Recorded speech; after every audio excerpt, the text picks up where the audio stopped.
Hello, good evening. Thank you all so much for joining us for what should be an absolutely fascinating talk tonight. Castles of Galloway, latest thoughts. Delighted to see so many people signing up for this event. It's clear, I think we should call every event, we should use the word castles in the title of every event. We've got a really interesting talk coming from Chris Tabraham tonight, and also on the call here you'll see Claire Williamson from the Can You Dig It project. But just a wee word, just to set the scene and get you right up with excitement for what's ahead. My name is McNab Laurie. I'm working on the Galloway Glens Landscape Partnership Project, 5-year scheme in the Kendee Valley here in Galloway. And we've got 35 projects up and down the valley, one of which is this Can You Dig It community archaeology programme. And we've been able to sort of draw in a number of speakers from across the area and further afield, which is one of the things we've been trying to make use of this online facility. So some people, I realize, joining us tonight are not even from Galloway. You're from further afield than Galloway, so you're very welcome to our Zoom room. Thank you so much for coming on tonight. I'm just going to say a couple more words. This event is being recorded, but your individual feeds aren't. So what we'll do is we'll polish up the event after it's over, and we'll post it on our social media channels. So you'll see that coming out probably the next fortnight or so. I'll say a couple of words now. I'll hand it over to Chris, and then Claire from the Can You Dig It project will facilitate any questions. Now, interesting thing about questions, you'll see at the bottom of your screen, you should see 2 options. There's a chat option, just for general chat. I've seen a couple of people have put in notes about where they're from, which is brilliant.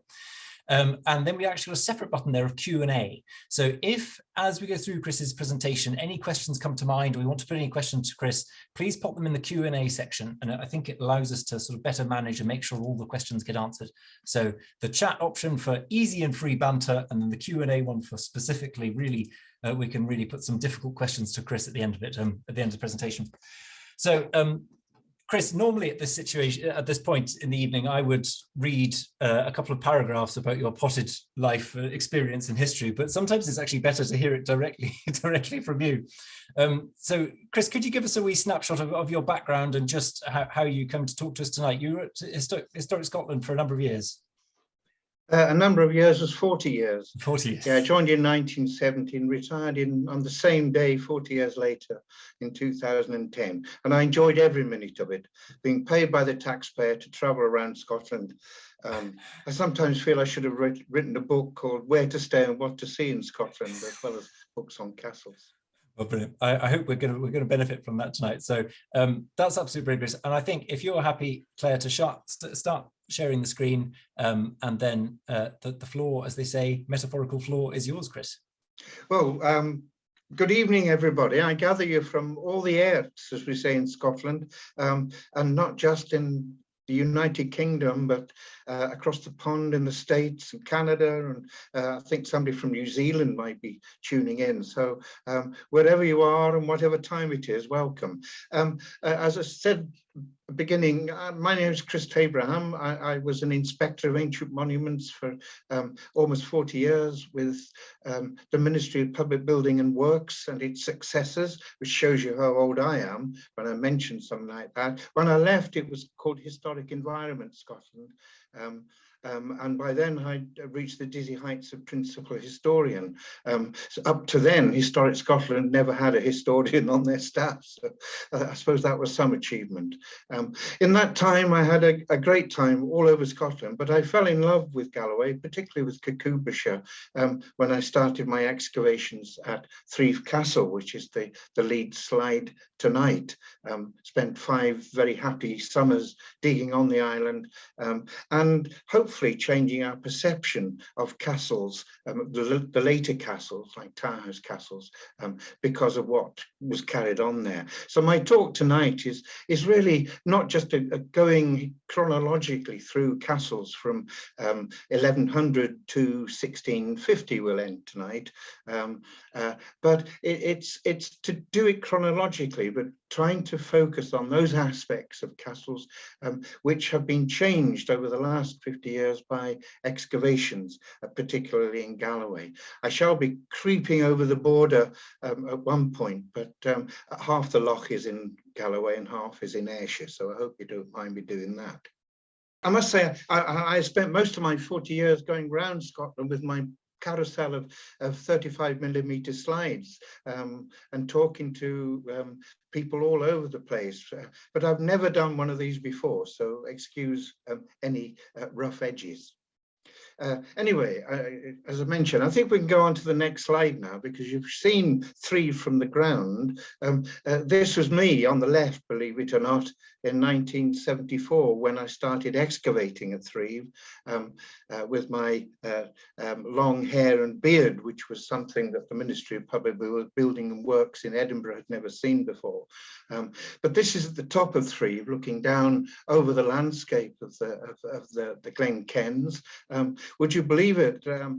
I got a university degree from Liverpool, but the chap on my right, George Haggerty, was then a cooper's assistant working with a distillery company in Edinburgh.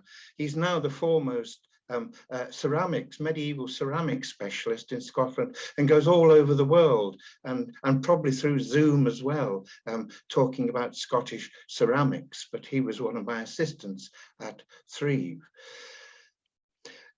The story of castles always begins when you pick up a book.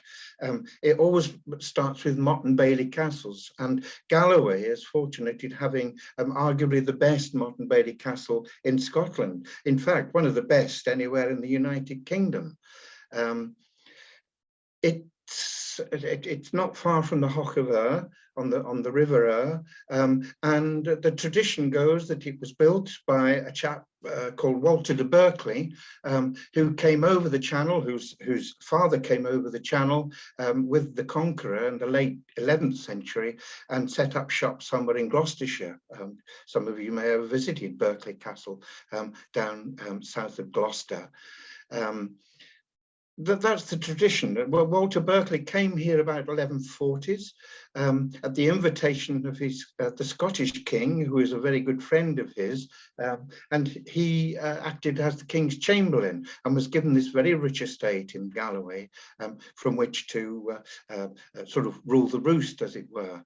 It is a standard looking Motte and Bailey. You can see the lovely circular bit in the middle is the Motte, on which Walter de Berkeley and his successors would have held court in their tower on the top there, all built of timber, apart from the earthworks on which they were built, with a great ditch around it to stop foreigners from coming in. And then around it is a lower, broader, bigger structure, which is the Bailey, which is basically the service court, which held important buildings like the hall. In medieval times, everybody ate in the hall, from the lord and lady down to the alewife and the choir boys. They all ate in a big communal hall, and it was only in the tower on the top of the Motte that the lord and lady and their immediate household were allowed to go. So somewhere in the big Bailey would be a hall, a chapel, stables, and lodgings for important people and so forth, and visiting guests. I put Motte of Ur on because it may not be what it seems. It looks like a Motte and Bailey, but it's very, very unusual. In fact, I can only think of one other example in the United Kingdom where the Motte is entirely within the Bailey. It suggests, although it has been excavated by somebody who never published anything, so we're not very sure as to what exactly Professor Brian Hope Taylor found in the 60s, but it's possible that the Motte is a secondary feature of this structure, and that originally it was just the Bailey, which might have been the base where the Lord of Galloway in the first millennium AD, that's up to about 1000 AD, the predecessors of the Norman incomer would have had their shire centre. In those days, they didn't have feudal knights looking after them, who had their land in return for providing military service to the king. They had civil servants, basically. The Lord of Galloway had a thane looking after his shire and all the management and the kit and caboodle that went with the shire. And most important was all the people bringing to the shire centre all their renders, their cattle, their corn and what have you, as part of their rents.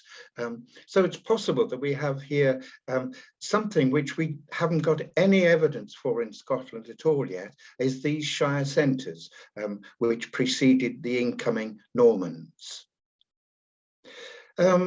This is a rather obscure slide, but it's actually one of the most important castles in Galloway, Cruggleton, which is just below Garliston, on the way between Garliston and Whithorn.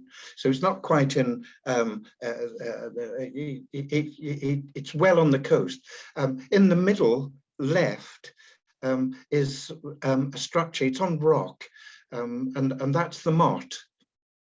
There's the arrow indicating the Motte, because it's called a Motte and Bailey Castle, even though it's probably not.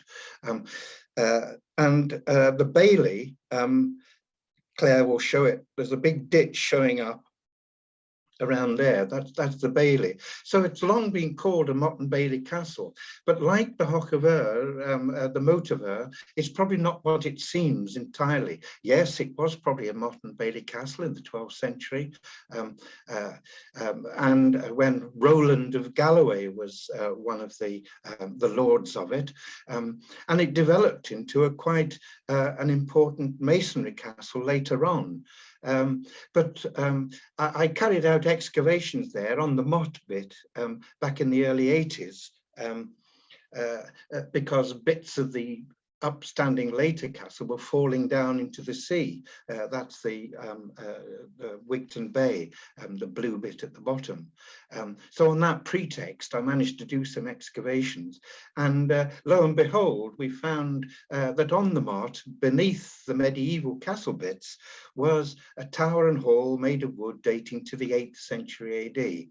So here at Cruggleton, we've got definite evidence for a substantial lordly presence on this site before the Normans and the Anglo-Normans came in to Galloway in the 1130s and 40s. More important than that, I think that Bailey, which Claire showed you the ditch of, I mean, it's a huge area, this, and although it was an important castle, Cruggleton, it probably didn't merit a Bailey quite as big as this. I think this is a bit like the one we saw at the Motte. It's another centre of a shire where the Lord of Galloway in the Dark Ages, as I still like to call them, although I'm shouted down by archaeologists today, but in the Dark Ages, the Lord of Galloway would have had a thane based there, who was responsible for managing all the Galloway estates associated with this very, very important Lord of Galloway. We'll come back to Galloway, to Cruggleton in a short while, but just to round off the story of the castle, I mean, it's right on the sea. On a good day, which I had quite a few when I was digging there, you could see the Isle of Man, more or less you could touch it.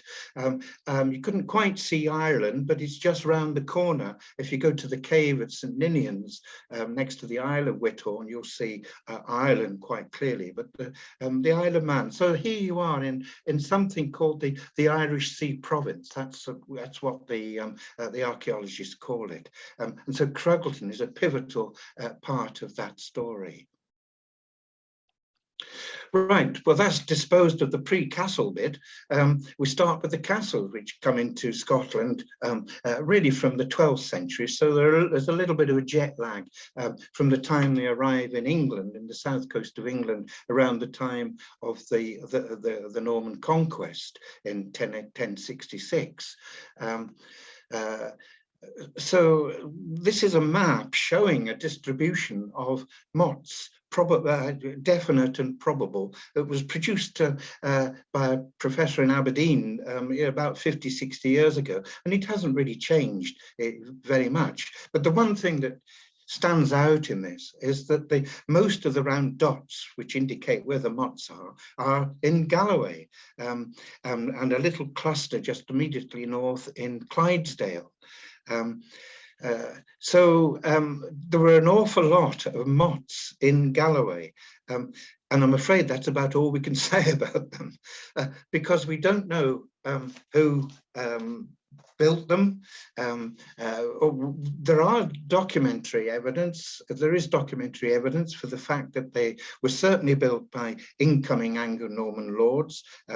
Although Walter de Berkeley isn't mentioned by name, he would certainly been one of them. One of the best modern bailies, in addition to Motte, which you'll see, is just outside Gatehouse of Fleet, a place called Borland of Borg. Borland means the land associated with the laird's immediate table, his board land. Board was a table in medieval language, so it was the land that provided the food for the lord's board or table. And Borland of Anworth is one of the best modern bailies, and that was certainly built by an incomer from the part of the world where I was born, which is just over the Solway in West Cumberland. So I have a certain affinity with these incoming English. But there are about 80 mottes in Galloway, and they can't all have been built by incoming Anglo-Normans. The trouble is they come in all sorts of shapes and sizes, and most of them in Galloway are rather odd mottes. The next slide is just perhaps typical of them. Next slide. Yeah, there we are. This is a mod called Balmagachan, somewhere near Twynham, west of Kirkcudbright. And it's typically, it doesn't seem to have a bailey. It's just a mound created from a rocky outcrop, but it's subcircular, oval, but it's quite small. There's George Haggerty, who was the ceramic specialist I showed you at the beginning. He's providing a scale on the top of the motte. So it gives you some idea of the size of this thing. It's not the smallest by any means. There are some which are really obscure, but it's a motte about which we know nothing. We don't know who built it or why, and all we can say is what Professor Simpson said in his book, his article about the mottes, which had that distribution. So if I might just read it out, he says, there was a revolt in Galloway in 1174, and an English chronicler records that the Galwegians, quote, at once expelled from Galloway all the bailiffs and guards whom the King of Scotland had set over them. And all the English whom they could seize they slew, and all the defences and castles which the King of Scotland had established in their land, they besieged, captured and destroyed, and slew all whom they took within them. So that's an English chronicler writing contemporary with these events in 1174. But it's not the end of the story. Before you start thinking that all the mottes in Galloway were built by those nasty English coming over the Solway from Cumberland, you then read on in another chronicler, 11 years later, there was another upheaval in which one of the native line of lords of Galloway, a grandson of Fergus of Cruggleton, seized the whole inheritance. It is recorded that he slew the most powerful man in Galloway and occupied their lands, quote, and in them he built castles and very many fortresses. So you take your pick. I tried to do a survey of the distribution of mottes in Kirkcudbrightshire and came to the conclusion that although we could know where they were, we had no idea who built them or why, apart from about 3 or 4. So if you want to go and dig a motte in Galloway, please feel free, as long as you've got the right permissions. But I doubt whether you'll find somebody's signature written on a slate saying, I, Fergus of Galloway, built this castle, or I, David, whatever, built this castle. So it's one of the mysteries that will have to remain with us for quite some time to come.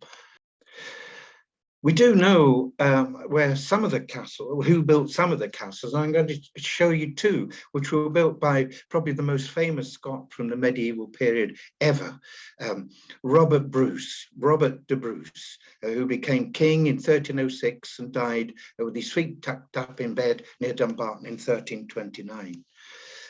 His family came to Scotland from East Yorkshire, from around Gisborough, where they built an abbey as well as the castle. And when the first Robert de Bruce came to Scotland, he was given the great lordship of Annandale. And we're looking at the castle at Annan here from the other side of the River Annan, from the west side. You're probably saying, where is the castle? It doesn't look very impressive. You can just about make out the remains of some earthworks, but unfortunately, climate change isn't anything new. The waters of Galloway were going up and down like yo-yos even in the 12th century, and most of the Motte and Bailey of the Bruces was washed away in a great storm in the 1180s. Probably by that time they'd already built another power centre at the other end of their lordship at Loch Maben, and that'll be the next slide. And here we are on Loch Maben golf course. How many Motte and Baileys are on golf courses? I think probably at least a third of them are, because they do make natural sites for golf holes. So this, I don't know what this one is, probably the fifth hole at Loch Maben golf course. It's in the town of Loch Maben, which is also close to the River Annan. But don't get it confused with the castle which was built down at Castle Loch, a little bit further out of the town, which is in state care and dates from a century later. But this is Loch Maben Castle, and it too was built by the Bruces as a power centre, one of two, Annan and Loch Maben, because the lordship of Annandale was a huge lordship, so they obviously needed two castles from which to oversee the control of the lordship right on the English border. Now, this has never been excavated either, but we can assume it is what it is, or what it purports to be. When I was doing writing a book on my book on Scottish castles, Scotland's castles, I tried to look for contemporary evidence from documentary people who would have lived in the 12th and early 13th century to see if they could cast any light on these castles. And I came across a wonderful book, an epic poem called The Roman of de Fergus, or the Romance of Fergus, romance being a great story, an epic. And this was written by a chap called Guillaume le Clerc. They all spoke French in those days. So he was William the Clerk. He was a clerk in the royal office, the King's Chancery. And he's probably the character who eventually rose to become the Bishop of St. Andrews, according to the main biographer of him. But William the Clerk would have written this great epic to be recited either by him, by a member of the King's court at a great banquet, or after a great banquet, and we're all sitting back looking bored, and they had no television in those days. So William the Clerk will get up and go on and on and on, regaling the court with this love. It's a love story. And it's about a chap called Fergus, who is the son of Sumier. And that's a corruption of Somerled. And some of you listening will know that the great Somerled was Lord of the Isles, who tried to become King of Scots and died in the attempt, sailing up the Clyde with a huge armada of ships in 1164, and eventually had his head chopped off.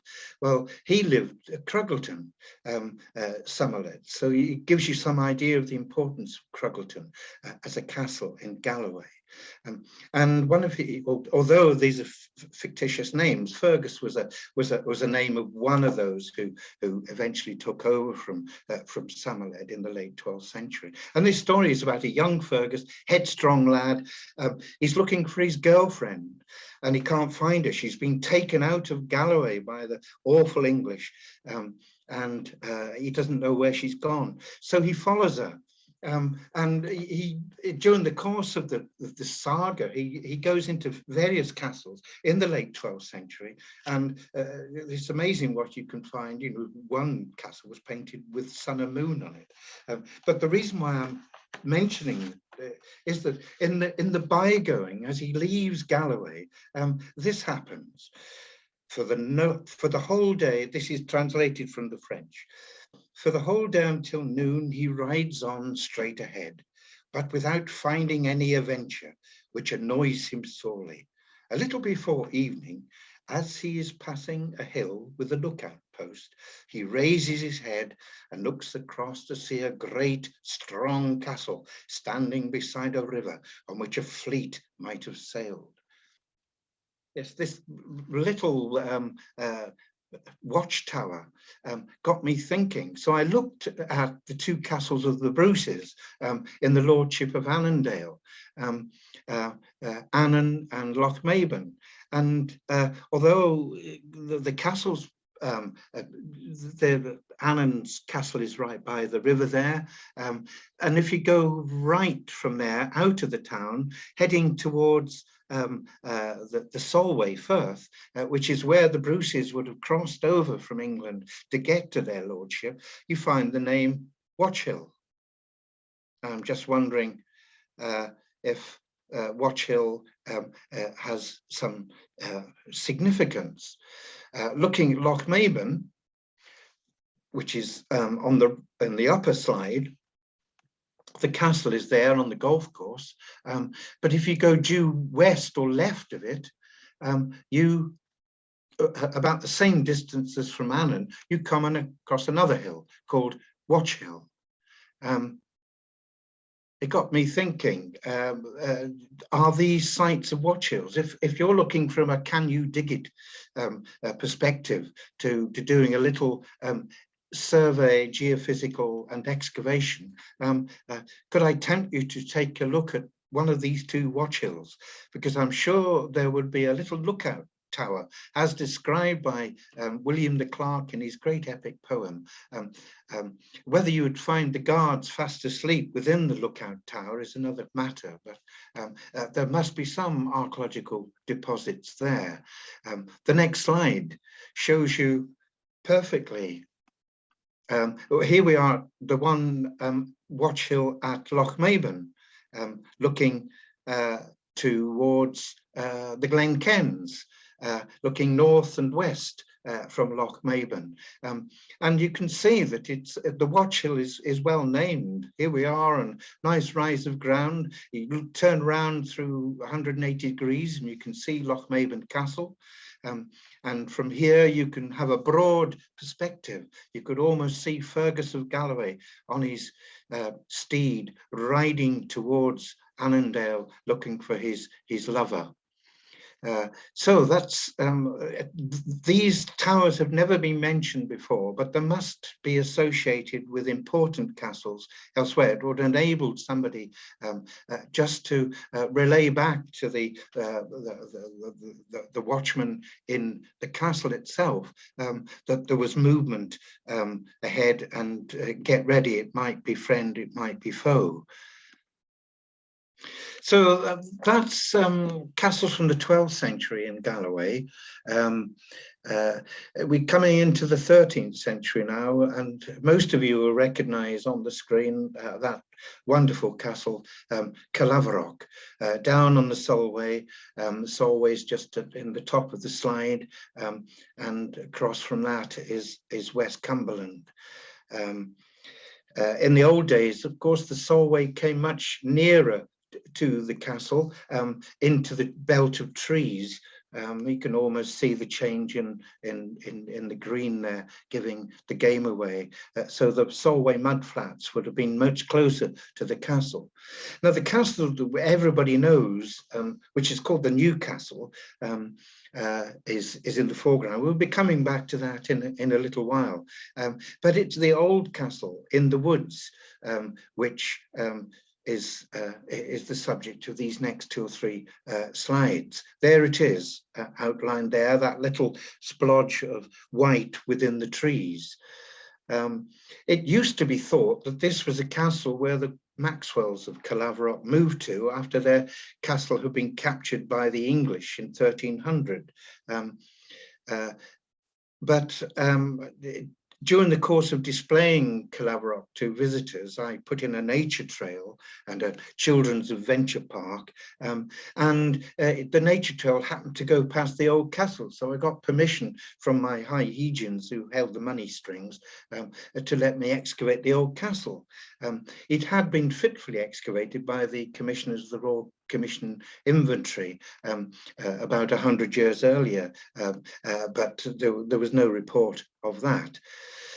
So I did excavate it, and the first thing I found myself was a drawbridge timber, which, if it had been found 100 years ago, would have just been a drawbridge timber, but me in the early 1980s was able to get in a friend of mine who was professor of archaeology in Queen's University Belfast, who was a dendrochronological specialist, a tree ring specialist. In fact, he was the man, Mike Bailey, Professor Bailey, who began the dendrochronology string and debate back in the late 60s. He was doing climate research, and he was using Irish bog timbers to chart the development of climate change through oak trees.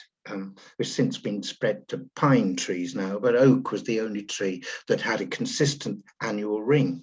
Anyway, getting back to that, he was working for me at Threave, dating some timbers there, and he very kindly came across and helped me at Caerlaverock later.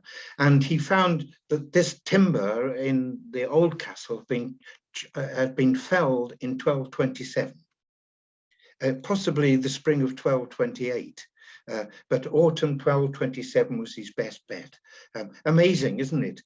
Here we are holding up a bit of pottery and saying this could be 13th or early 14th century, and along comes Mike with his tree ring machines, and he says, oh no, yes, this timber was actually felled within 6 months of this. Amazing.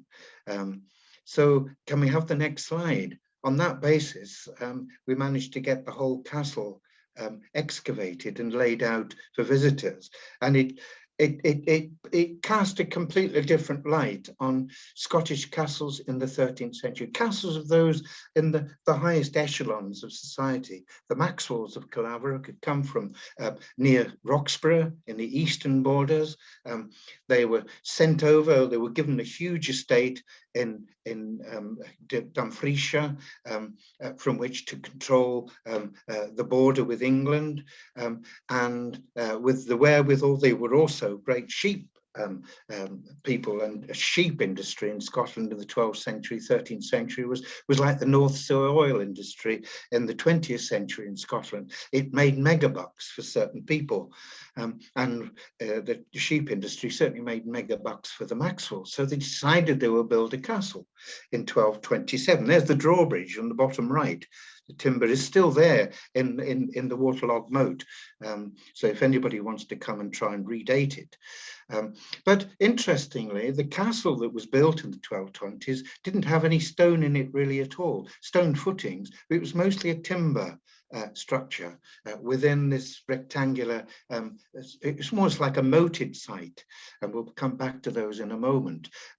It had a hall on the right, single story, where, as I said earlier, most of the eating, communal eating, went on. Everybody, including the Lord and Lady, would gather there every day, prayers said by the priest, and they would sit down to whatever it was on the fare that day. And then they would retire to their two-story residence, cheek by jowl with it. So that's what it looked like in 1230, shall we say. It gradually began to change into stone, and by the time it was finished, the third phase, next slide, it looked like this. So quite a big change. for such a small site in such a short period of time. We're talking about 50 years that Caerlaverock Old was inhabited by the Maxwells. And by the time it was abandoned, about 1270, when they started building the new one, it had developed proper drawbridges, gatehouses, projecting corner towers in stone, a proper stone hall keep, tower keep, as we call them elsewhere. These are fairly common in Northumberland. There's one or two in the eastern borders. But the hall is still there as a single story, still doing its job, hosting all the meals. So that's what Caerlaverock in 1260-70 would have looked like. By which time two things had happened. The Maxwells, Herbert Maxwell, was getting richer and richer, and he was looking to his bank manager to get a mortgage to build himself a much bigger castle. The other thing, which Herbert had no control over, was the fact that the water in the Solway was getting nearer and near his castle and inundating it on occasion. And the excavations found proof of flooding within the castle courtyard. So that's why in the 1270s they decided to move to the present castle, which will be familiar to you all, this wonderful triangular castle. It's unique in terms of 13th century castles of enclosure anywhere in the British Isles, anywhere in Europe, I think. It doesn't really come anywhere near this in its detail. It's been extensively rebuilt, I should say. I mean, these horizontal slits in the towers are 15th century 16th century gun loops, but basically the ground plan and most of the lower bits of the walls are 13th century. I mentioned earlier that shortly after Herbert Maxwell moved here in the 1270s, Edward of England, Plantagenet king, invaded Scotland in 1300 in August with 78 knights in his entourage and a whole battery of artillery, and they knocked 7 bells out of this castle and left it in a pretty poor state. It would have been in an even worse state had Lady Maxwell, who was then in charge of the castle, not surrendered within a couple of days of the siege opening up.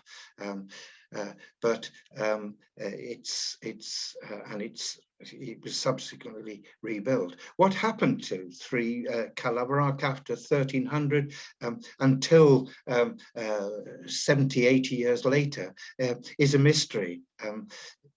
But most of that mystery was resolved when we came back in the I think it was in the mid-70s, that's right, to see if Mike Bailey from Belfast could date the timbers of the bridges, which were found by my predecessor, Ian McCaver, who excavated the site during consolidation work by the Ministry of Works in the 1950s and 60s. So next slide, if we can, shows, oh, there's the siege, my reconstruction drawing of Edward of England besieging the castle. There's the Solway in the background and Cumberland. Next slide. This is it. This is me on the left, obviously, my assistants on the right, looking to see if the timbers for the bridges found during the excavations were still there before we dragged Mike Bailey over to have a look at them, and they were. So we had the moat drained, and next slide. There were this is the excavation photographs taken in the late 50s by Ian McKeever, showing the bridges, the timber bridges crossing the inner moat at Caerlaverock.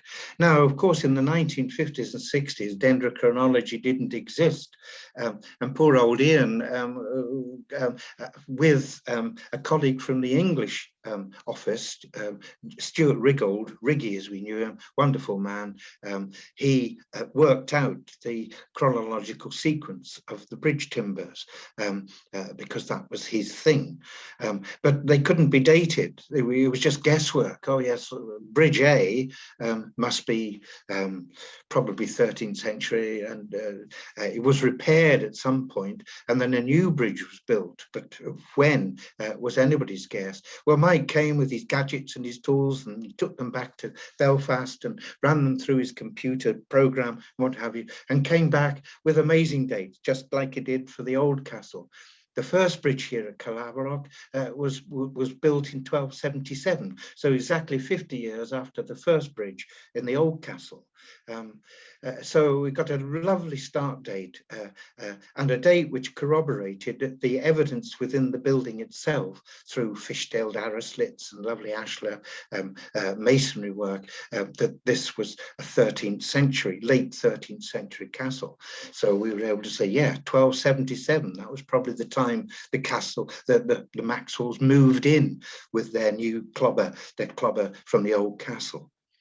The temporary repair of that bridge was dated to 1333, which was brilliant because it's slap in the time when Edward III, the grandson and pale, not so pale imitation of Edward I, invaded Scotland, and yet another attempt to capture Scotland for the English throne.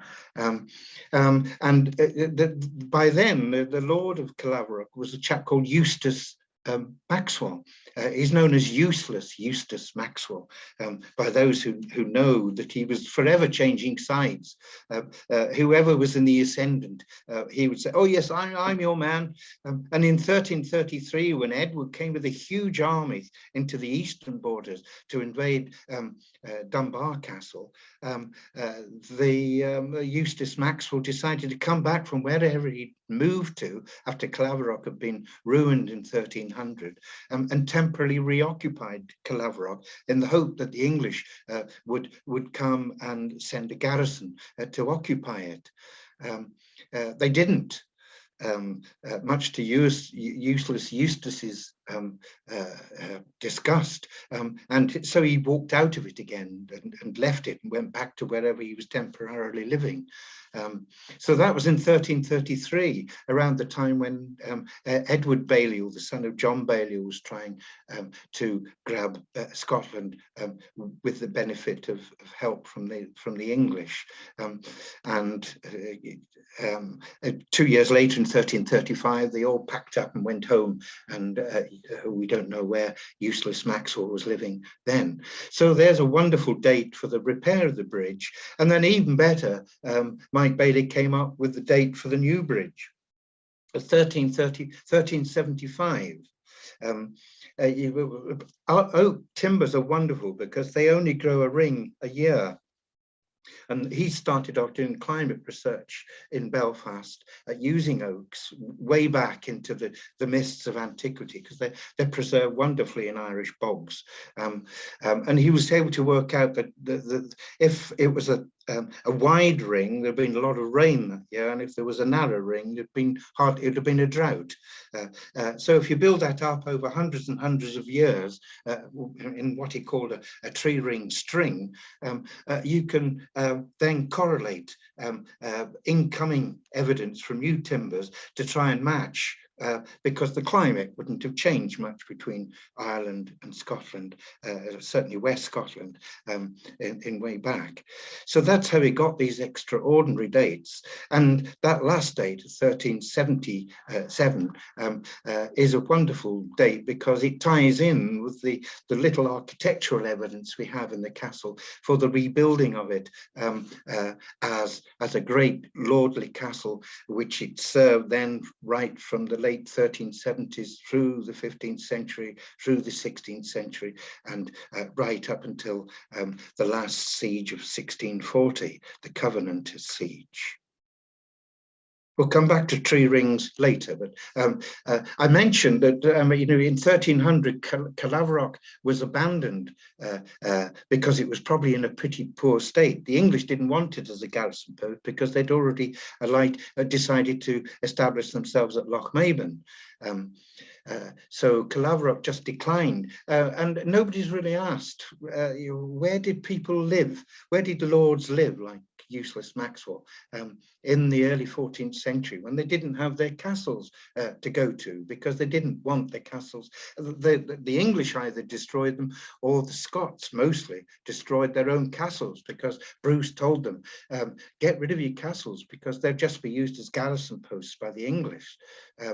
He destroyed his castle at Turnberry, where he was born, in Ayrshire. But one castle he did build, Robert Bruce, I'm pretty sure, but it's still to be proved, is Loch Doon. And we're looking at Loch Doon now, which is just over the border into southern Ayrshire. It's a wonderful spot. If you've never been to Loch Doon area, do make a diversion. It's well worth it. The loch is wonderful. I mean, in the 1930s, unfortunately, because Loch Doon was going to be made into a reservoir, and you know all about that in Galloway, the Ministry of Public Building Works moved the castle stone by stone from its island setting to the nearest mainland shore, and that's where it is today, or most of it anyway. But here it is as it originally was. And it was in 1335, I think, it was one of only 5 castles in Scotland held by the Scots. That's a chronicler's assessment. Certainly in the north, in the south and the east and the northeast of the country. Dumbarton was another one, Kildrummy up in Aberdeenshire was another one. But Loch Doon is especially picked out as being one. And I think it's because Bruce's strategy was largely to demolish castles which could fall into English hands, but he also needed bolt holes from which to retire to regather. He certainly did that with his island castle at Rothesay, which is another superb castle, 13th century castle, which Bruce sort of kept. He built another one at Dunaverty, in the very south of Kintyre, and he probably built Loch Doon as well, so that they could act as bases from which Bruce could regroup every time he needed to. He didn't take on the English in pitched battle until he was confident of reasonably confident of success. So something like Loch Doon was an important thing. So that's one of the few castles that would have been in Scotland in the 14th century and still lived in. So where did everybody else live? Next slide. And I think we have to go back to these, they're often called rather humble sites, moated manors. Here's probably the best in Scotland, bit like the Motte of Ur. Galloway has some of the best earthwork castles anywhere in Scotland. This is Dunrod, south of Kirkcudbright, and centre stage is the rectangular moated site, surrounded by its great ditch. And it's so cheap. And then to the right of it, you can see remains of other yards and buildings, and to the left of it you can see the run rig, the field systems, the boardland, if you like, of Dunrod, and it's even got a little church and a graveyard to the left. So it's quite an important site. We have no documentary evidence really for Dunrod whatsoever. It was dug by an army boffin back in the 50s or 60s, but he didn't write a report of what he found. So we're still very much in the dark. But it's a wonderfully preserved site. But there are quite a few of these dotted around Galloway, and it's possible that this might have been a base from somebody in Kirkcudbright Castle who was trying to get through the wars with England in the early 14th century. 50 years of warfare. It was a horrific time, just trying to get by until they either were killed or got freedom. Other candidates, next slide, in addition to moated sites, are crannogs. This is Loch Doon on the way between Dumfries westward towards the Hoch of Ur and the old military road. There's the loch on the right, and you can just see two little dots sort of slightly to the right of the centre, and it's like this could be the equivalent of a motte and a bailey. A motte with a lord's residence on one of the islands, and a bailey with a feasting hall or something on it, or something else on it. And the photograph on the left is of the larger of the two islands, which might be one or the other. The great thing about crannogs is they're in water generally, and so you have wonderfully preserved conditions for all sorts of objects, and we'll touch on that shortly. So crannogs, of which Galloway has a few, are probably candidates. Next slide. So yes, we come to Threave itself. Which I came here first in 1971 with Stuart Cruden, my first boss, who was the author of that great book, The Scottish Castle. And I learned so much from him. It was a great privilege to wander around these great castles and to hear him eruditely talk his way through them. He was a wonderful speaker as well. I went to quite a few of his lectures around Scotland. He spent most of his time talking to archaeological societies and local groups in Scotland, and he was an infectious talker.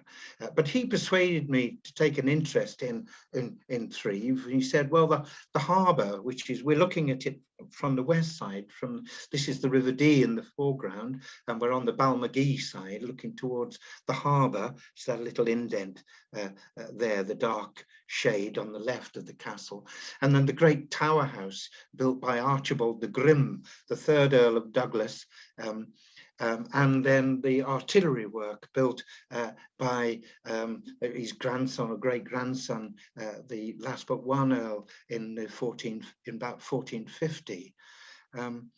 And the wall around the harbour was getting all sorts of washed away. So he said, anything you can do, Abraham, to sort this out, do. So I used that as an in to excavate a bit more of the Threave Castle that wasn't being washed away by the River Dee.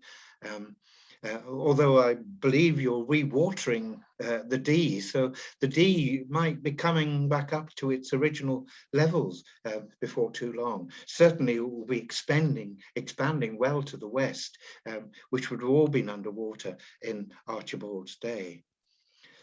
And this is my digging team on the right in the first season, 1974. A fine band of people. It was quite a modest excavation. We were just dipping a toe in the water, and it grew legs over the next 5 seasons. But we had a wonderful time, but we also cast important new light on tower houses. Up until, well, even when Stuart Cruden was showing me around, he talked of a closed-up, inward-looking dwelling. That's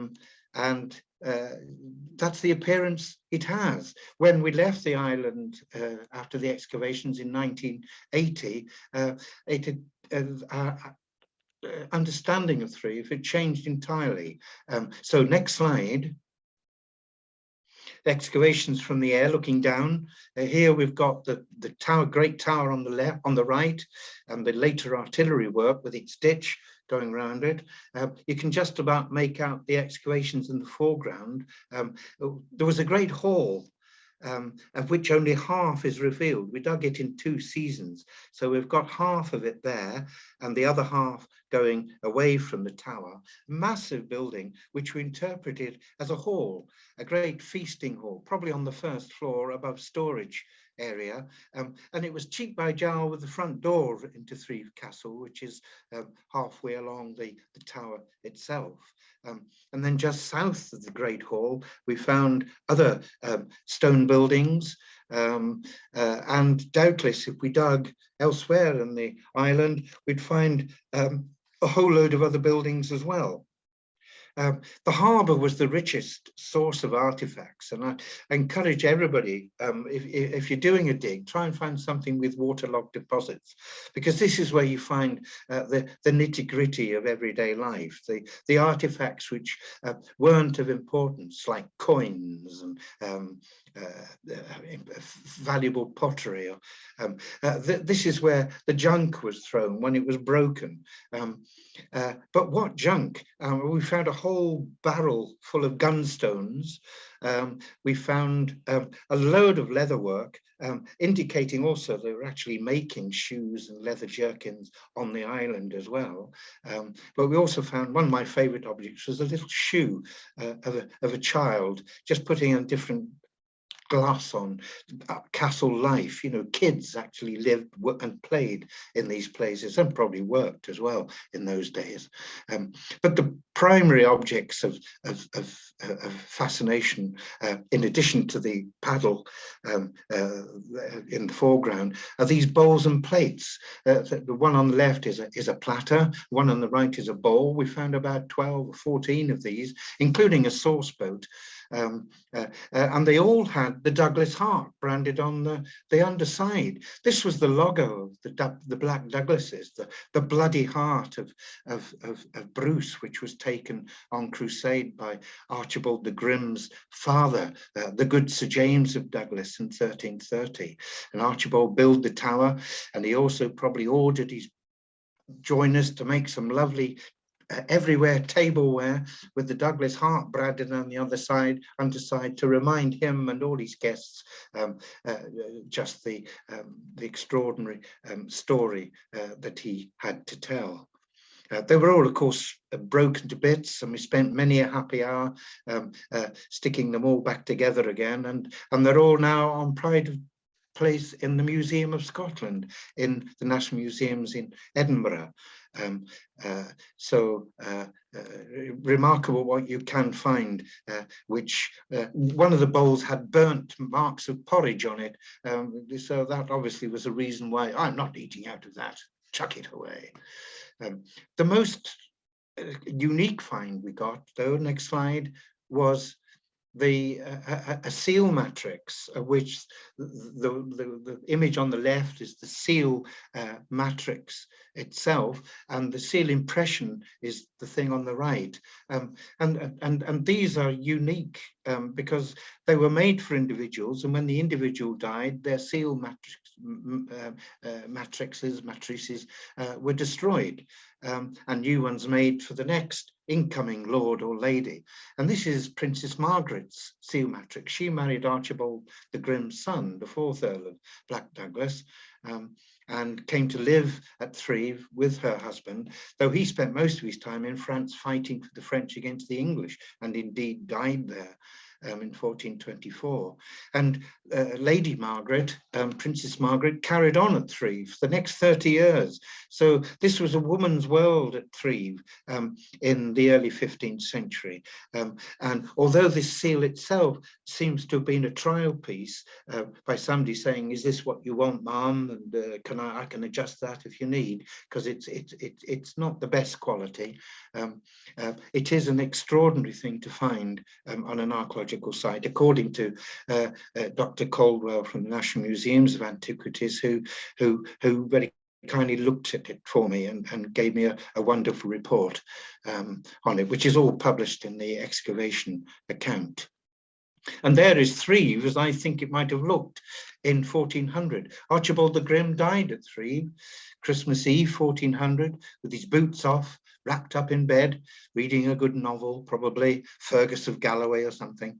And this is the castle that it would have looked like. So if those of you who've been to Threave, you might be staggered to find that it looks again like a Motte and Bailey, or there's two courts, an inner court in which the great tower house stands proud, the hall next door to it, to its right, and another big stone building with probably a chapel in it, and then the rest of the buildings are stables, kitchens, lodgings, etc., as well as accesses from the mainland. So that's probably what Threave looked like in 1400.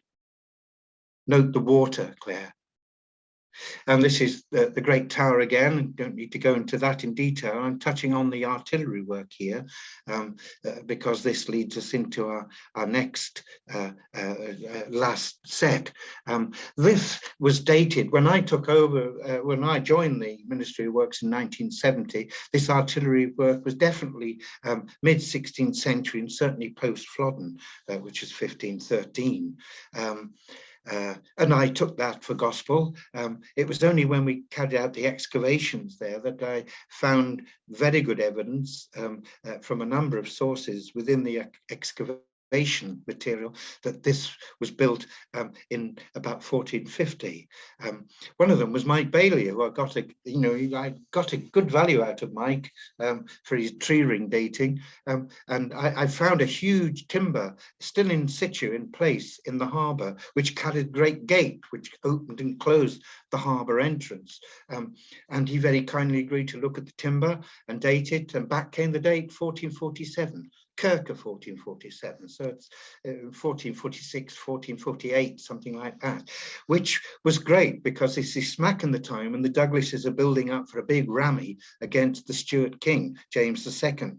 James II had decided fairly early on to ding doon the Douglases, to get rid of them because they were too overmighty. The fourth Earl, who died in France fighting for the King of France, his main castle was Edinburgh Castle, and the Stuart kings couldn't get him out.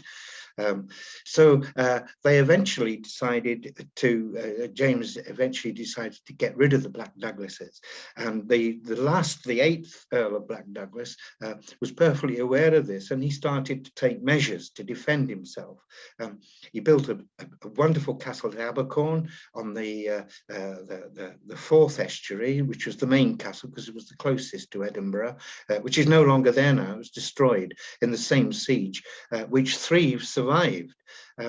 After Abercorn, King James came down to Threave with a huge bombard, a big gun, which came from Linlithgow Palace, and he started firing these huge balls at Threave Castle, and they had no effect whatsoever on Threave.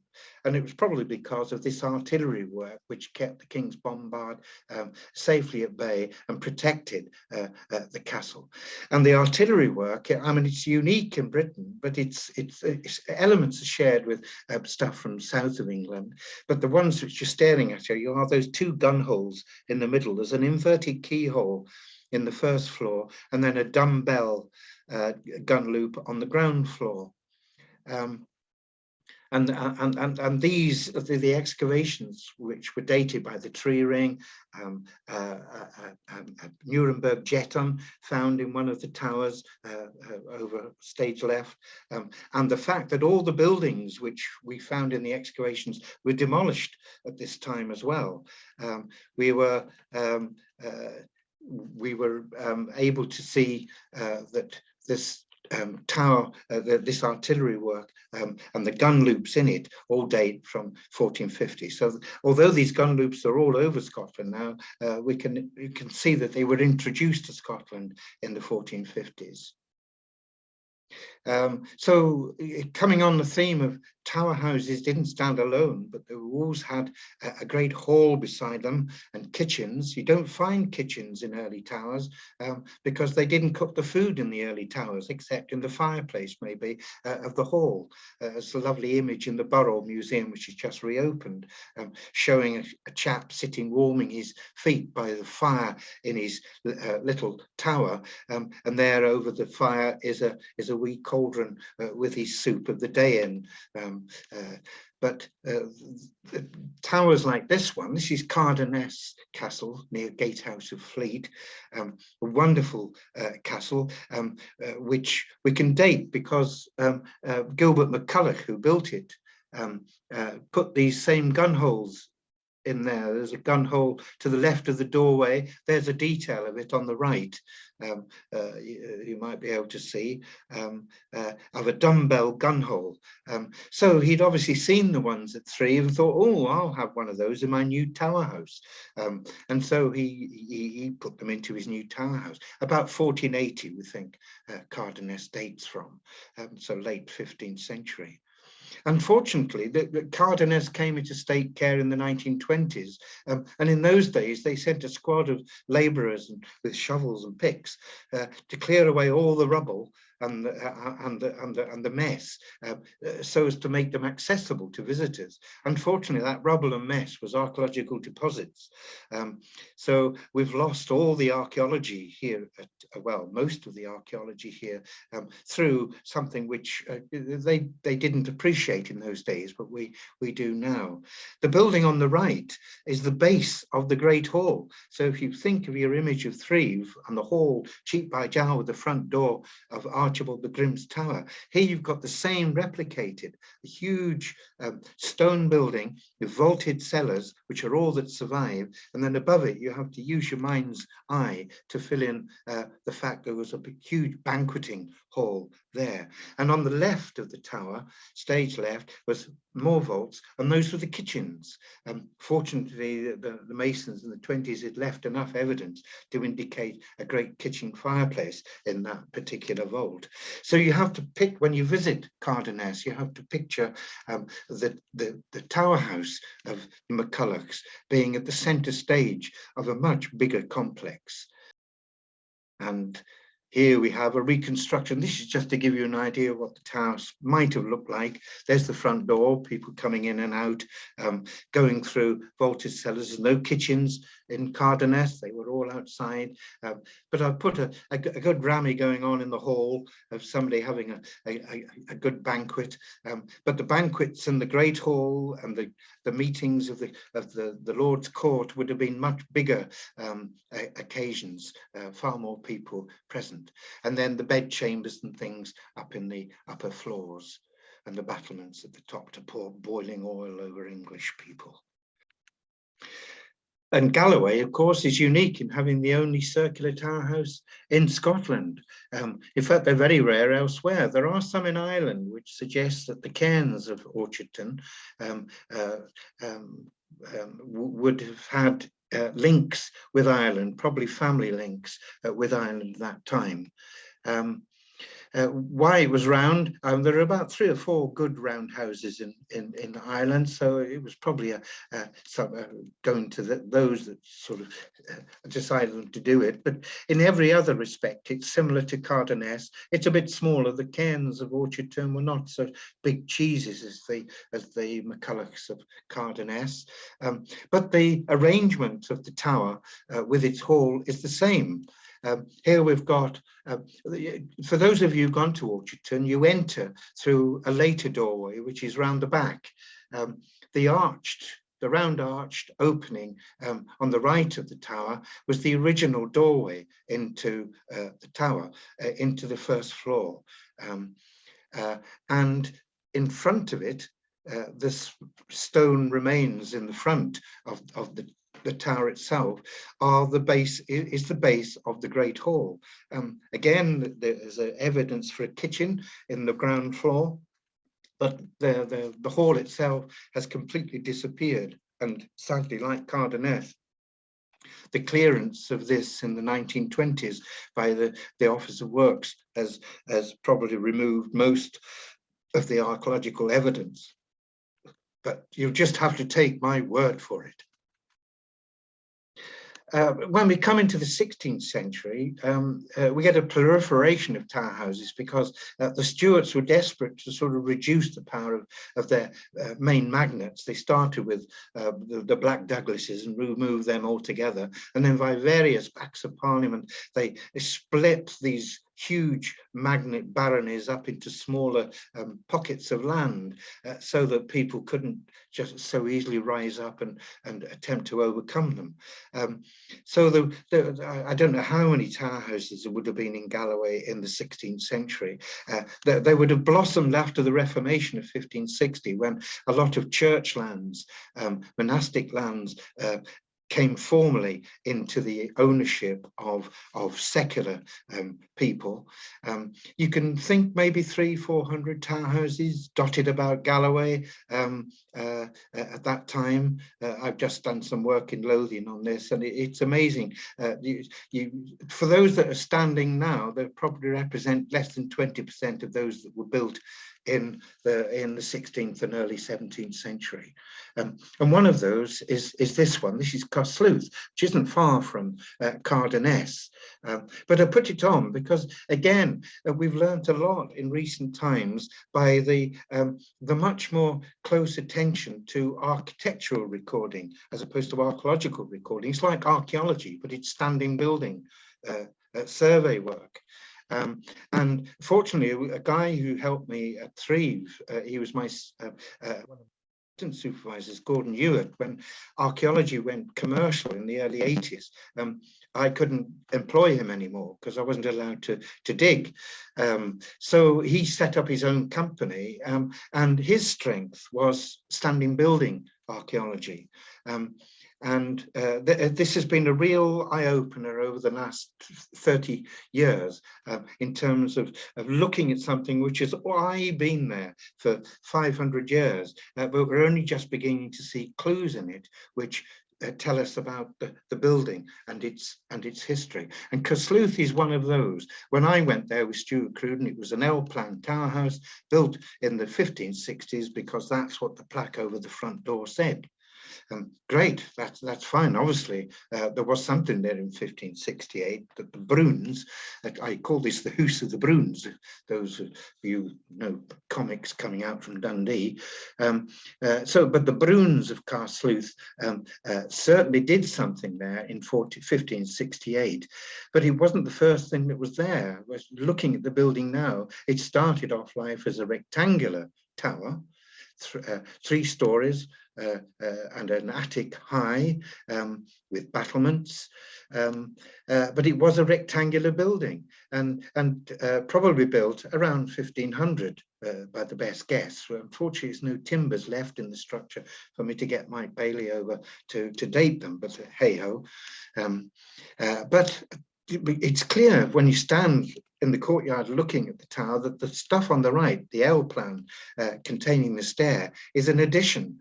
To begin with, there's a scarcement running round near the top, which doesn't carry on round the rest of the building. So that says there's something odd going on there. But the giveaway is the fact that the L-shaped stair tower has been plonked against a window. So yes, where Claire's showing now, that was a window that was obviously surplus to requirements in 1568, and they put in a modest little light instead, just to light the stair as you went in to one of the upper apartments, one of the bed chambers. So when you're visiting towers or upstanding buildings generally, it's amazing when you look at them in different lights as well. What suddenly shouts out at you. It was only in about 1978 I saw the evidence at Threave Castle of 3 cleared corbels sticking out above the main door. There was a little matriculation, a wee defence, which could be entered from the window above the front door. Much like the corbels you see on Caersleuth. You see those stones just projecting from the uppermost of the window to the left of the stair tower.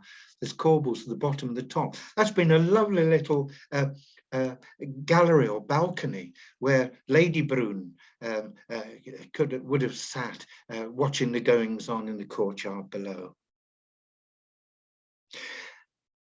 These late tower houses would have gradually, by then life was becoming very different from what it was when Archibald the Grim built Threave. That was a very communal way of living. He had about 200 people on Threave who fetched and carried for him to enable him to carry out his services. When you come to something like McClelland's castle in the heart of Kirkcudbright, you'll find a laird with a very different lifestyle. This was McClelland of Bombay, who made big time and became sheriff of Kirkcudbright, and he built himself a great tower which still stands minus its roof. But what you see at McClelland's is what you got in the 1570s when he built this, 1580s. There wouldn't have been any great hall outside where most of the feasting and activity of lordly life went on. Everything went on within the confines of this castle. So it's a very different, more family orientated life as we draw near towards the 17th century. And the only buildings outside would have been outbuildings, garden buildings, stables, that kind of stuff. And finally, coming back to Threave, the end of castles in Galloway. This is an attempt to reconstruct the siege of Threave 1640, by which time the owners of Threave had decided to throw in their lot with the royalist Charles I and his attempt to foist the English prayer book on the Scots, who by this time, of course, were firmly Protestant and proud of it, Calvinistic to their bootlaces. So the Laird of Threave had to get men in. He got 100 men in 1638, another 100 men in 1639, and they sat there waiting for the Covenanters to arrive, which they duly did in April 1640. So this is them trying to protect the gunfire at that time, which had the gunpowdered artillery had so improved since those early primitive guns in the 1450s when the original artillery work was built. Here we are almost 200 years later, and that artillery work would have had great difficulty in keeping the guns of the 17th century from smashing it to bits. So the Laird had built what we call a ravelin, an earthen gun feature, which we dated by Charles I Turner to 1639. It had been very helpfully left at the bottom of the clay, but it shows what the castle, how the castle came to its end, and the great siege which went on for several weeks. The reformers managed to get into the castle, and as soon as they did, they decided to take measures to ding it Doon. And I've got an account here of the final siege. As soon as the royalist garrison marched out, the Covenanters' war committee ordered the Laird of Balmagee to dismantle the castle so that it could not be used again. He ordered that the slate roof of the house and battlement thereof to be taken down with the lofting thereof, doors, windows, and the same, and to stop the vault, that's break open the vault of the said house, and with the power to the said Laird of Magee to use and dispose upon the timber, stains, ironwork to the use of the public. How very generous of them. And we know where some of that stonework went, because my last slide is of a castle just a little bit north of Threave, Barscoop Castle, which everybody knows who's listening, was built in 1648 by William McClellan of Barscoop and his good lady Margaret, or she Mary. And this is a typical 1640 Laird's House, we call them now, because that's what they were called in the 17th century by contemporary travellers. Laird's Houses. They weren't castles, they weren't attempting to be castles. There's no gun loops or anything, battlements here at Barscoop. It's just a house, a two-storey and attic high house, L-shaped. And there's the date, 1648, right over the front door. And I know because in digging in the documents, it transpires that the Laird of Balmagee at Threave, while he was dismantling it, had a bid from William McClellan. Could he take some of the stonework? And Laird of Balmagee said, yes, by all means. We don't know how much he paid for it, if anything, but we do know that he took it because there's stones, as you go down to Threave, you walk past lots of good stone, not just the grotty stonework, but this is the dressed sandstones for the corners of the buildings and stones around the fireplaces. So when you go to these old castles, you generally find that all the good stone has been taken out. And so most of it from Threave went here to Barscoop.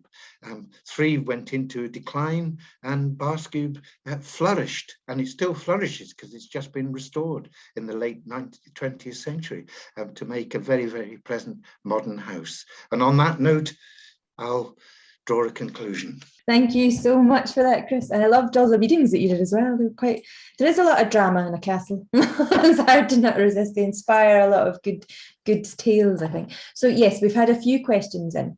So I will, if anyone has any more questions, feel free to fire them into the Q&A box. I can spot that there's a couple of questions in the chat, so don't worry, I'll spot them. But from now on, if you put them in the Q&A, you'll see the difference. There's 2 options at the bottom. And if you have any general comments, feel free to put it in the chat, but make sure there's a wee drop down that means you can pick between whether everyone can see it or just hosts and panelists. So if you make that everyone, then everyone can see your chat. That's that, if you're okay with that. So to start into the questions, well, first off, we've got a comment. We've got people having nice memories. I think Jim's sharing how he had many a happy holiday at the Hoch of Ur, staying in a caravan right opposite the Motte. And yeah, when he was 14 to 18, yeah, you would love that. Yeah, good place to play knights and soldiers, I think. Isla was asking if you could give the name of the publication that you read from. Now, this is the very first one. You can correct me, Isla, if that's not right, but it's the very first publication that you read from at the start.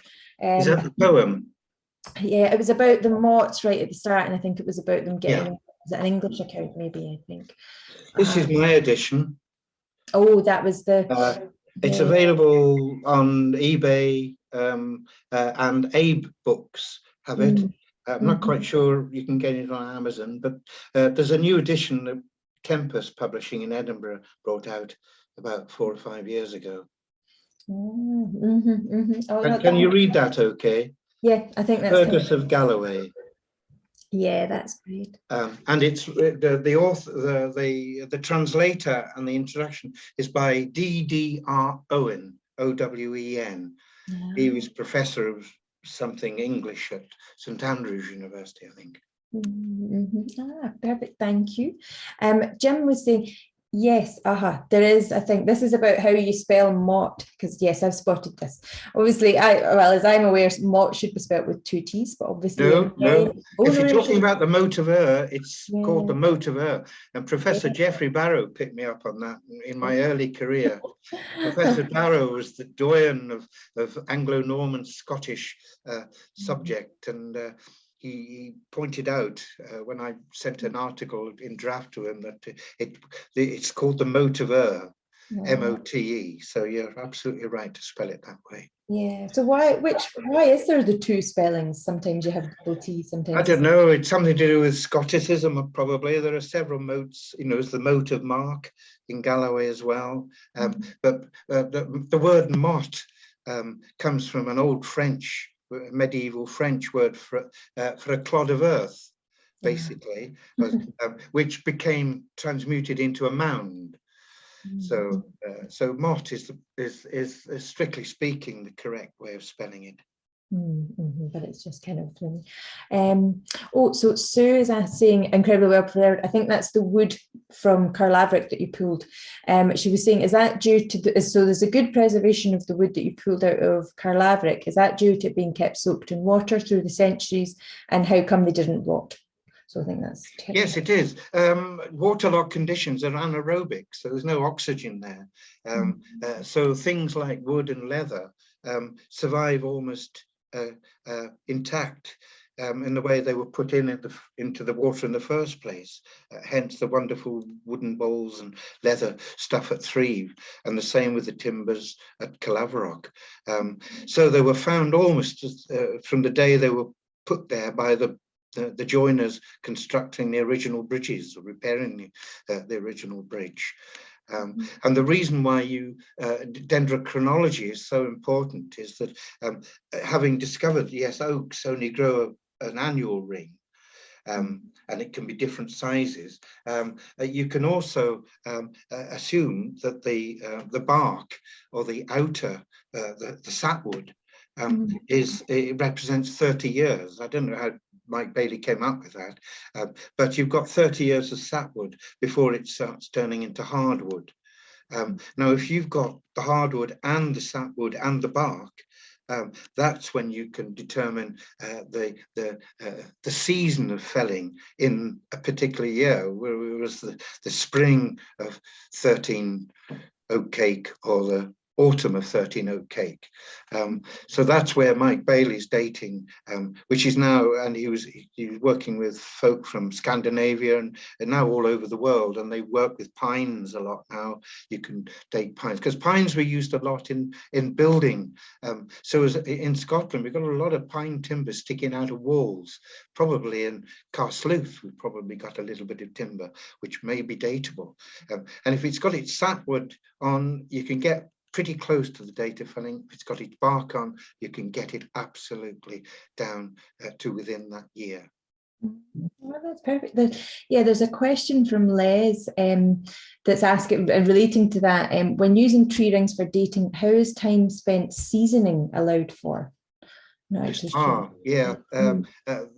was a subject which Stuart Riggold, I mentioned him in connection with the excavations at Caerlaverock, because Stuart worked in the English inspectorate, and that was his thing, structural timbers. And he concluded that there was very little seasoning done in medieval timber building. Unlike today, or, well, I suppose there's freeze drying and all that now, but no, it was more or less green timbers went into structures, and the movement of the timber was built into the movement of the structure. But I don't know much about that. I just take for gospel what Dr. Riggold told us. I think that's what we do. That's their specialism. I think that's it.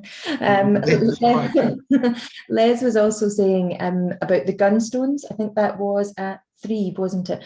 It just mean gun flints. Is that what you're meaning, or is it? Oh no! This is the projectiles themselves, the gunstones. When cannon were introduced into the British Isles in the 14th century, and they appeared in Scotland quite early, but they were English guns, and they fired stone balls, much like their predecessors, the mangonels and the trebuchets fired balls, but they could be of various sizes. Trebuchets, of course, fired huge round balls. I've got one in my garden, which I borrowed from Tantallon Castle. But there are plenty at Caerlaverock, huge boulders, which are crudely carved into round shapes, but these were flung at the walls. With a gun, it had to be a precise sphere,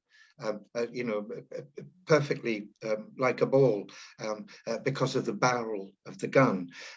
But they were all made of stone, and some of them might have been covered in lead, just to make it a bit more of a problem when it hit somebody on the other side of the divide.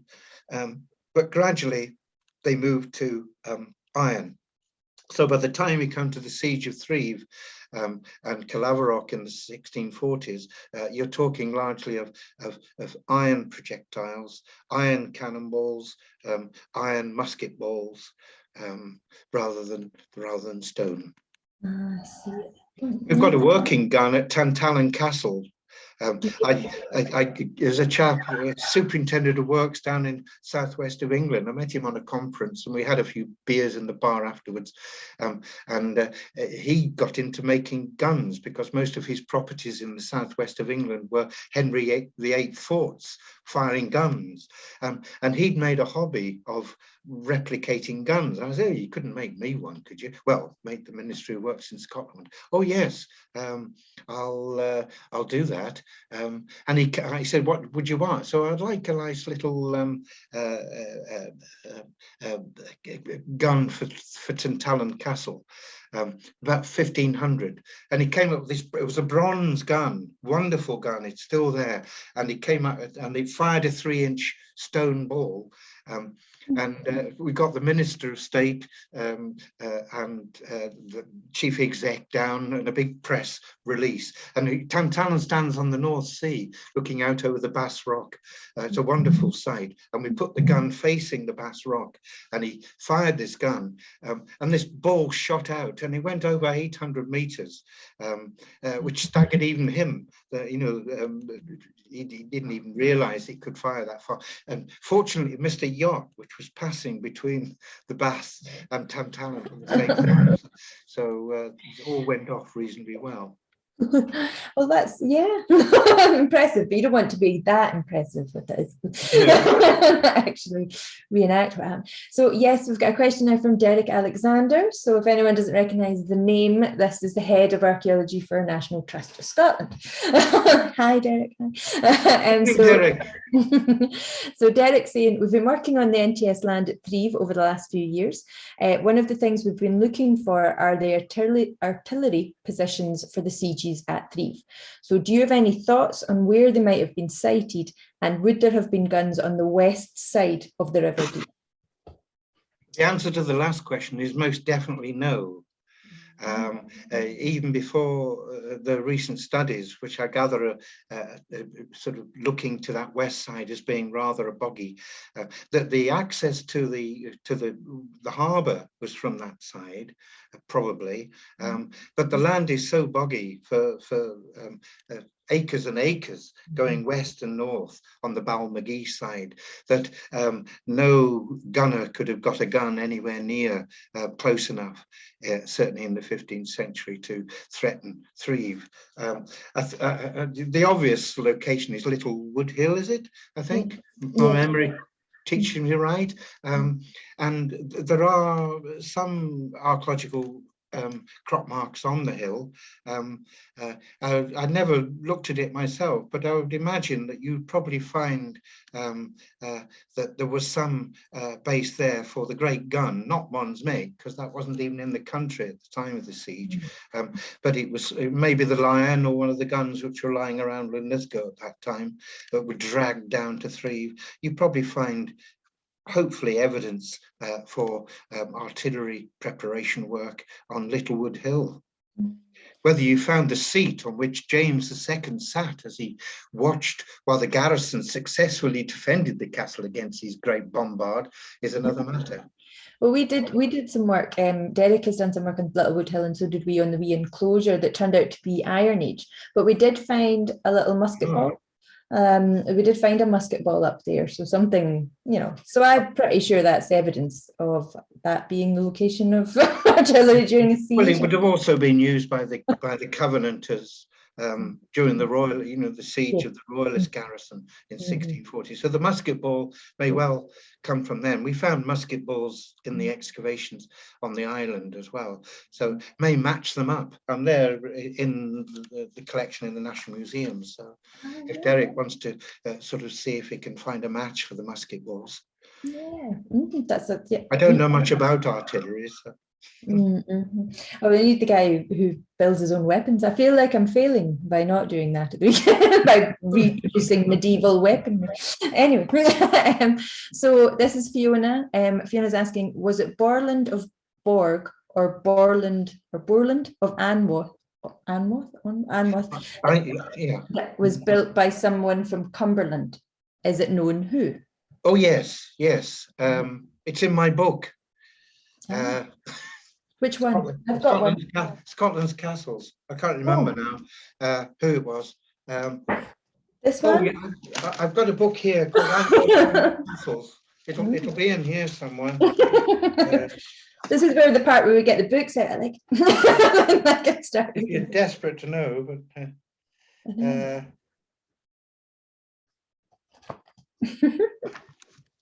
Well, I'll get it. I don't know, but it was somebody from West Cumberland who came to Borg, to Anwoth and Borg. I think most of them came from the other side of the Solway.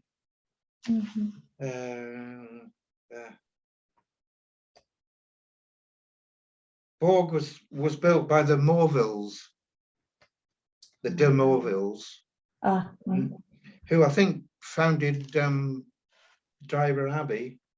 Anworth and New Abbey both have mottes built by Cumbrians. It doesn't actually mention their names here in this article, but they're reasonably accessible. I think they're in my book, but I can't lay my hands on it at the moment. Is it that one? That one, yes. It should be in there, or is it in the guidebook? I can't remember now. Have a wee look. Yeah, we'll find it just after we finish. I'm sure. I think so. Yes, but the names are definitely there in the printed record, so relatively easy at hand. Yeah. Oh, yeah. I did publish in the Transactions of the Dumfries and Galloway Society my survey work of Anglo-Norman settlement in the Stewartry. So all the information will be in that. Yeah, those are free to access online, everyone, if you just go in and oh, brilliant. Yeah. All the transactions of them.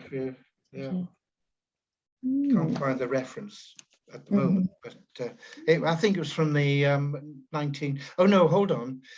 No, when Stuart Cruden retired, we provided him with a collection of papers, a festschrift, and I put my Norman settlement in Galloway article into that, and that was called Studies in Scottish Antiquity.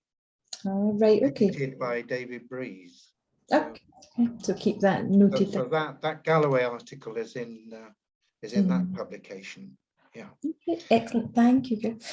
So we've got Mark. Mark is saying, I grew up in Wigton and visited Cruggleton Castle for the first time only a few weeks ago. What a superb coastal walk to a place of such significance to Galloway. Do you have any history of Baldoon Castle near Wigton, the outline of which my father could see from the air when flying from the airfield? Oh, that's nice. Yes, I'm not quite sure I've been to Baldoon. I think the best thing is just go into the Canmore online. And you'll get the immediate stuff there, photographs, all the published references, and take it from there. Yeah, and do a wee bit of, Canmore should have quite a lot of information. Canmore is wonderful. I wish we had Canmore when I was working in Historic Scotland. It would save a lot of time and shoe leather walking to the Royal Commission. I think we get it easier, much easier now. Oh, you don't know you're born, Claire. No, no, we do get a lot online. That's really so Caroline was saying, I live in Glenlocher House, and the rumour is that the stones were taken from the abbey close by to build Threave Castle. The story behind the abbey seems very unclear, as it now seems to be part of the Roman camp rather than any abbey building. Do you have any understanding of this? Very little, except there wasn't an abbey at Glenlocher, but there was a Roman camp. It's one of the most westerly in Scotland, I think. David Breeze drubbed that into me over the years. But no, I don't know where the stonework came. It was probably cleared from a brand new quarry at the express demand of Archibald de Grim. He wouldn't have any hand-me-down recycled stonework from an abbey. Yes, I think is that Glenlocher where they originally maybe identified as an abbey on maps till they got better, like the aerial photographs and things like that, till they revealed maybe it was again. Canmore would give you an instant and pretty accurate assessment of the Glenlocher story. Polly was saying, I'm surprised that people just dumped the timbers in the water instead of reusing them for buildings elsewhere. Yeah, that's a good point for the Caerlaverock stuff. Maybe they were not any good by that point. Yeah. Yes. Yeah. Well, we don't know. They didn't leave any written evidence behind, but the timbers were there. And they just decided in the 1370s to abandon the old bridge and build a completely new one. Because they changed the configuration of the front of the castle, so the old one wouldn't have served. But yeah, thankfully they left all those timbers in the ground and in the old castle as well. Just to have, they didn't really tidy stuff away as much as we would have to, which is much. I mean, that's what we do. We look at the rubbish, so that's good. It helps us. The rubbish. Yeah. So then Anne is asking, great talk, thank you, thanks Anne. So many of the castles in D&G are currently closed by Historic Scotland for health and safety inspections, which will take years and great expense to inspect if done at all. Many of us are very annoyed. What is your view? Can Historic Scotland just put out a liability notice? Castles are places of discovery and people just have to be careful. We have known Cardoness so well for years, it is now closed, as is Threave. So yeah. Well, first of all, Jan, was it? Anne. Anne, I can sympathise with you. My heart goes out to people who make the effort to go and see these places and then only find out when they get there that they're unable to see them. I went to a castle called Kilchurn, the head of Loch Doon, last weekend, and walked all the way across from the railway line to halfway across the loch water to find a big fence around it and a sign saying this castle is closed. There wasn't even any information about what was inside the castle that we weren't allowed to see, even though there were boards in the castle which could easily have been relocated outside to sort of mollify the effect of these closures. I've left Scotland, Historic Environment Scotland, in 2010. I must confess, I wasn't best pleased with the way that the agency was taking its direction. It seemed to be run by people who are looking after pennies and pounds and pretending to be all things to all people. I did hear from the magazine, or read in the magazine, that they were worried about climate change affecting these stone buildings, and they were having to sort of carry out emergency surveys of them from scaffolding and from cherry pickers and what have you, and this would take some time. I can't for the life of me understand why that was necessary. The records of these places is almost second to none from the work carried out in the 70s, 80s and 90s and into this century. So I'm not quite sure what they're playing at. And I think the best thing we can all do is write individually to the chief executive and say, we're disappointed we couldn't get into Castle A or Abbey B, and can you explain why we're being denied access to these national monuments, which are in state care and funded by the taxpayer, i.e. me. Yeah. So I think we've still got about 70 people on, so everybody get their pencils out and 70 letters. The more the merrier. Yeah, get the letters written, because it is surprising that they're still closed at the moment. So one last question. Gwen has said, my great grandparents had Low Drummore Farm at Drummore on the Rins of Galloway, and my mum grew up there playing in the castle, which stood in the yard not far from the house. Nice. I would like that as a kid. Do you have any information, or do you have information about who might have had this castle, or any information at all? So that's Drummore. Drummore, yes. No, again, it's a castle. I think I have been there a long time ago. But if you're wanting good, honest information into Canmore, straight away, it'll give you the basics. And if there's been anything happening there in recent times, it'll give you that as well. So I would recommend Canmore for a lot of these researches, rather than individual books. Martin Coventry's Castles of Scotland, which is a sort of complete encyclopedia, is a good first start. But in view of the fact you can get Canmore much more easily and inexpensively, I would go to Canmore. And just so everybody knows, Galloway Glens have put up on the chat box, because Derek kindly looked up Baldoon Castle for us on Canmore and shared the link. So if you use that link, that'll take you into Canmore and you'll be able to do a search. And your other option is Pass Map as well, which is more, it's done like a map. So you can go in, you can turn on the layers, and you can get the Canmore entries by just clicking on, once you've got the layer on, and then go in.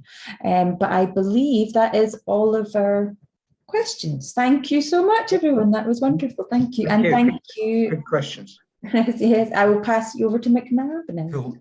I'll swoop in and with my thank yous. But Claire, am I right? There's another event coming up, Claire.